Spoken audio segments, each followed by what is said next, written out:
ತಾಳ್ಮೆಯ ವ್ಯಕ್ತಿಯಾಗಿದ್ರೆ ನೀವು ಖಂಡಿತ ಕೋಟ್ಯಾಧಿಪತಿಗಳಾಗಬಹುದು. ಕೇವಲ ಒಂದು ಮರ ನೆಟ್ಟರೆ ಸಾಕು, ನಿಮ್ಮ ಮುಂದಿನ ಜನರೇಷನ್ಗೂ ಹಣ ಮಾಡಿಡಬಹುದು. ಯಾವುದಪ್ಪ ಆ ಮರ ಅಂತಿದ್ದೀರಾ? ಡಾಲ್ಬಾರ್ಜಿಯಾ ಮೆಲನೋಸ್ಕಿ ಲಾನ್ ಎಂದು ಕರೆಯಲ್ಪಡುವ ಆಫ್ರಿಕನ್ ಬ್ಲ್ಯಾಕ್ವುಡ್ ಪೂರ್ವ ಆಫ್ರಿಕಾದ ದೇಶಗಳಾದ ಟಾಂಜಾನಿಯಾ, ಮೊಜಾಂಬಿಕ್ ಮತ್ತು ಕೀನ್ಯಾದಲ್ಲಿ ನೈಸರ್ಗಿಕವಾಗಿ ಕಂಡುಬರುತ್ತೆ. ಈ ಮರವು ಅತ್ಯಂತ ದಟ್ಟವಾದ ಮತ್ತು ಬಾಳಿಕೆ ಬರುವಂತದ್ದಾಗಿದ್ದು, ಇದರ ಗಾಢ ಕಪ್ಪು ಹಾಗೆ ಕಪ್ಪು ಕಂದು ಬಣ್ಣವು ಇದನ್ನ ಇತರ ಮರಗಳಿಗಿಂತ ತುಂಬಾ ಭಿನ್ನವಾಗಿ ಕಾಣಿಸುತ್ತೆ.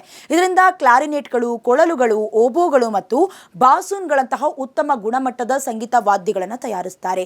ಇದನ್ನ ಮ್ಯೂಸಿಕಲ್ ವುಡ್ ಅಂತ ಕೂಡ ಕರೀತಾರೆ. ಇಷ್ಟು ಮಾತ್ರ ಅಲ್ಲ, ಇದನ್ನ ದುಬಾರಿ ಪೀಠೋಪಕರಣಗಳು, ಐಷಾರಾಮಿ ಆಭರಣಗಳು, ಶಿಲ್ಪಗಳು ಮತ್ತು ಅಲಂಕಾರಿಕ ವಸ್ತುಗಳ ತಯಾರಿಕೆಯಲ್ಲೂ ಕೂಡ ಬಳಸಲಾಗುತ್ತೆ. ಈ ಗಿಡದ ಬೆಲೆ ಭಾರತದಲ್ಲಿ ಸುಮಾರು 1000ರಿಂದ 5000 ರೂಪಾಯಿ ಇರುತ್ತೆ. ಹಾಗೆ ಈ ಮರ ಪ್ರೌಢ ವ್ಯವಸ್ಥೆಗೆ ಬರೋದಕ್ಕೆ 50ರಿಂದ 60 ವರ್ಷಗಳನ್ನು ತೆಗೆದುಕೊಳ್ಳುತ್ತೆ. ಮರದ ಬೆಲೆ ಅಂತಾರಾಷ್ಟ್ರೀಯ ಮಾರುಕಟ್ಟೆಯಲ್ಲಿ ಪ್ರತಿ ಘನ ಮೀಟರ್ಗೆ 8 ಲಕ್ಷದಿಂದ 12 ಲಕ್ಷ ರೂಪಾಯಿಗಳಿಗೂ ಕೂಡ ಇರುತ್ತೆ. ಆದರೆ ಒಂದು ಮರ ಬೆಳೆಯೋದಕ್ಕೆ ದಶಕಗಳೇ ಬೇಕಾಗತ್ತೆ. ನೀವು ಕೂಡ ಈ ಮರವನ್ನ ಬೆಳಿಬೇಕು ಅಂತಿದ್ರೆ ಎಸ್ ಅಂತ ಕಮೆಂಟ್ ಮೂಲಕ ತಿಳಿಸಿ.